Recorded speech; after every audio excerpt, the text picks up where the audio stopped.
أعوذ بالله من الشيطان الرجيم بسم الله الرحمن الرحيم مثل الذين ينفقون أموالهم في سبيل الله كمثل حبة أنبتت 7 سنابل في كل سنبلة 100 حبة والله يضاعف لمن يشاء والله واسع عليم. Perumpamaan orang yang menginfakkan hartanya di jalan Allah adalah seperti sebutir biji yang menumbuhkan 7 tangkai. Pada setiap tangkai ada 100 biji yang lain. Allah melipat gandakan bagi siapa yang Dia kehendaki, dan Allah Maha Luas lagi Maha Mengetahui. Shadaqallahul adzim. Assalamualaikum warahmatullahi wabarakatuh. Teman-teman sekalian, sore ini saya pengen ngajak kita untuk belajar gimana cara sedekah yang bisa menghilangkan sifat kikir. Karena salah satu di antara tujuan dari ibadah sedekah itu adalah wa may yuqashuha nafsih, menghilangkan sifat kikir. Yuqashuha nafsih, menghilangkan rasa enggan di dalam hatinya untuk memberi, menghilangkan rasa cinta terhadap dunia sehingga dia gak rela kehilangan dunia. Itu adalah inti dari sedekah. Selain memang ada kasih sayang di dalam sedekah, ada belajar kepedulian di dalam sedekah, silaturahim juga ada di dalam sedekah. Tapi di antara sekian banyak goals dari sedekah, salah satunya adalah menghilangkan sifat kikir. Gimana sih caranya sedekah yang bisa menghilangkan sifat kikir? Bagaimana Al-Quran mengajarkan kita tentang sedekah supaya kita merasa bahwa memberi itu lebih baik dan lebih utama daripada menyimpan. Walaupun bukan berarti semuanya diberikan dan tidak ada yang disisain, enggak juga. Tetapi kita tetap merasa bahwa memberi lebih baik daripada menyimpan. Menolong lebih baik daripada diam. Menyenangkan hati orang lain lebih baik daripada memuaskan hawa nafsu kita tentang urusan dunia. Ini adalah salah satu di antara tujuan bersedekah. Makanya di bulan Ramadan sendiri kita diajarkan sedekah dengan memberi makan orang yang berbuka puasa. Dan ini sebetulnya kalau kita baca sejarah Nabi, memberi makan orang yang berbuka itu, kalau kita baca sejarah sahabat, bukan dari harta yang lebih saja, tapi kadang bahkan dari jatah berbuka kita. Makanya dalam tahapan-tahapan bersedekah itu ada 3 nih. Pertama, bersedekah dengan apa yang lebih. Allah berfirman, yas'alunaka madza yunfikun qulil 'af. Mereka bertanya apa yang mereka infakkan, katakan infakkanlah yang lebih. Ini adalah sedekah level 1, di mana kita bersedekah karena ada kelebihan harta. Dan itu juga ada ayatnya yang tadi saya bacakan, yas'alunaka madza yunfikun qulil 'af. Mereka bertanya apa yang harus kami infakkan, baik itu zakat atau sedekah yang lebih. Level kedua dari sedekah itu adalah memberikan apa yang kita sukai. Allah berfirman di dalam surat Ali Imran, "Lan tanalul birra hatta tunfiqu mimma tuhibbun." Tidak sempurna kebaikan kalian atau sedekah kalian sampai kalian menginfakkan, memberikan apa yang kalian cintai. Dan level yang paling tinggi adalah memberikan apa yang kita sangat butuhkan. Allah berfirman juga tentang kaum Ansar, wa yu'thiruna ala anfusihim walau kana bihim khasasah. Mereka mendahulukan orang muhajirin daripada diri mereka sendiri walaupun mereka juga butuh. Mari kita dengarkan kisah-kisah dari 3 contoh sedekah ini. Pertama, sedekah dari harta yang lebih. Sedekah dari harta yang lebih kita bisa mendengar dari kisahnya Utsman bin Affan radhiyallahu an yang luar biasa. Ketika beliau bersedekah angkanya bisa miliaran.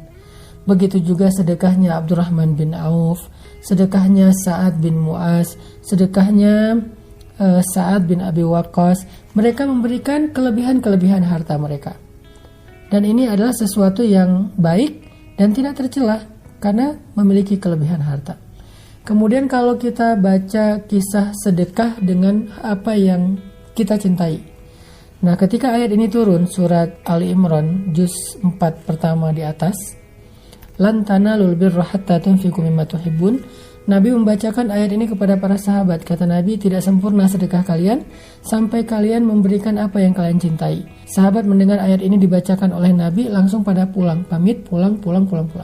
Tiba-tiba mereka berdatangan lagi dengan membawa harta yang mereka cintai. Ada yang membawa onta sebagai kendaraan favoritnya. Onta itu kalau sekarang mungkin kendaraan yang harganya sekitar 2 miliar. Karena ini onta perang, bukan onta biasa yang disembelih yang harganya 40 juta. Ada yang bawa onta perang, ada yang bawa kuda, ada yang bawa sertifikat tanah. Ya Rasulullah, ini adalah kebun yang paling saya cintai di antara harta saya. Karena di dalamnya ada banyak sekali pohon-pohon yang subur dan panennya setahun 3 kali. Saya ingin memberikan fisabilillah. Ya Rasulullah, ini saya punya aset rumah. Ya Rasulullah, saya punya pasar. Sampai yang paling kecil mereka memberikan apapun yang mereka miliki, termasuk pakaian. Ya Rasulullah, ini baju kesukaan saya, belinya di Damaskus, belinya di Suriah, dan sekarang saya infakkan fisabilillah. Ini kisah para sahabat berinfak, bersedekah dengan apa yang mereka cintai. Kalau yang ketiga, ini yang paling menarik, adalah bersedekah dengan apa yang mereka butuhkan. Salah satu contohnya adalah kisah seorang sahabat Ansor yang suatu malam dia sedang duduk bersama dengan Nabi. Tiba-tiba datang seorang laki-laki muhajirin mengatakan, ya Rasulullah, saya baru datang berhijrah, saya belum makan, saya nggak tahu tinggal di mana. Kemudian tiba-tiba Nabi berdiri, adakah di antara kalian yang mau menjamu saudara kalian di rumahnya malam ini? Tiba-tiba seorang laki-laki Ansor berdiri mengatakan, ana ya Rasulullah, saya ya Rasulullah yang akan menjamu saudara saya itu. Nabi mempersaudarakan mereka. Lalu dia pulang ke rumah saudara Ansornya. Laki-laki muhajirin kembali ke rumah saudara Ansornya. Sampai di rumah saudara Ansornya, laki-laki Ansor ini masuk ke rumahnya dulu. Dia bilang ke istrinya, wahai istriku, apakah ada makanan di rumah?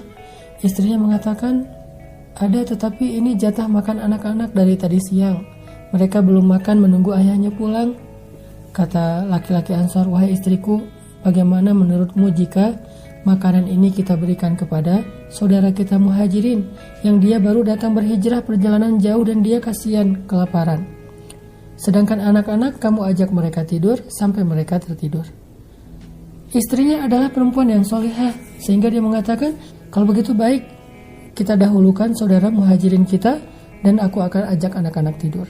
Diajak anak-anaknya tidur, laki-laki Ansor nemenin laki-laki muhajirin untuk berbicara. Ketika anak-anaknya udah pada tidur, perempuan ini keluar dari kamarnya, kemudian menyiapkan makanan jatah makan mereka yang dari tadi siang ditunggu belum dimakan. Lalu dipersilahkan laki-laki muhajirin untuk masuk ke dalam rumah. Setelah masuk ke dalam rumah, laki-laki Ansor ini mematikan lampu rumahnya yang terbuat dari lampu minyak itu, dimatikan. Lalu mereka makan bersama-sama. Laki-laki Ansor dan istrinya kecap-kecap, sebetulnya dia tidak makan. Sedangkan laki-laki muhajirin berpikir mereka ikut makan bersama dengan dia. Sehingga selesai makan, laki-laki muhajirin ini dipersilahkan untuk istirahat dan tidur di rumah mereka. Sampai pagi mereka tidur dalam keadaan tidak nyenyak karena lapar. Ini kondisi keluarga Ansor. Wa yu'siruna ala anfusihim walau kana bihim khasasa wa man yuqa syuhha nafsihi faulaika humul muflihun.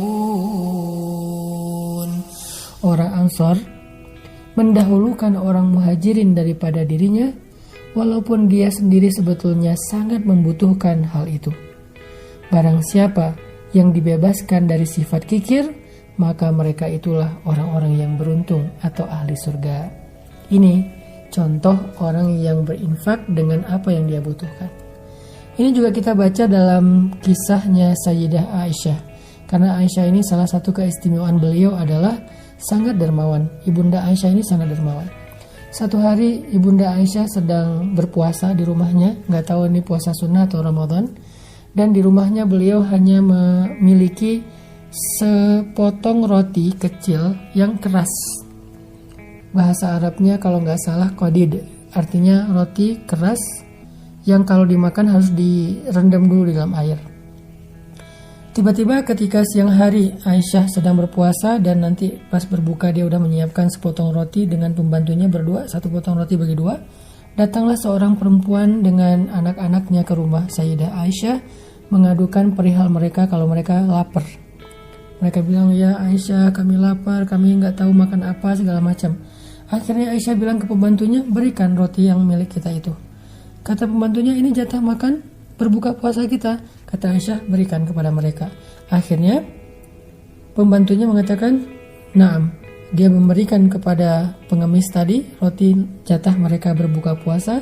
Lalu dia merasa bersedih karena dia nggak tahu nanti buka puasa makan apa kecuali hanya minum air putih. Tapi ada keajaiban yang terjadi. Menjelang waktu berbuka, tiba-tiba ada sahabat yang datang ke rumah Aisyah memberikan hadiah makanan, nasi yang di dalamnya ada kaki kambing panggang, udah lengkap satu porsi. Sehingga kemudian Aisyah memanggil pembantunya, dia panggil ke sini, dia bilang, makanlah karena ini lebih baik daripada roti yang tadi engkau berikan kepada orang miskin. Ini menjadi pelajaran penting buat kita bagaimana seorang Sayyidah Aisyah rela memberikan jatah makan berbuka puasanya cuman satu-satunya, dan Aisyah sahur hanya dengan air putih dan dia menyimpan roti itu untuk berbuka, tapi dia berikan kepada orang yang lebih membutuhkan. Padahal Aisyah juga membutuhkan roti tersebut dan dia nggak pernah menyangka kalau nanti sore akan mendapatkan makanan yang lebih baik daripada apa yang sudah dia berikan.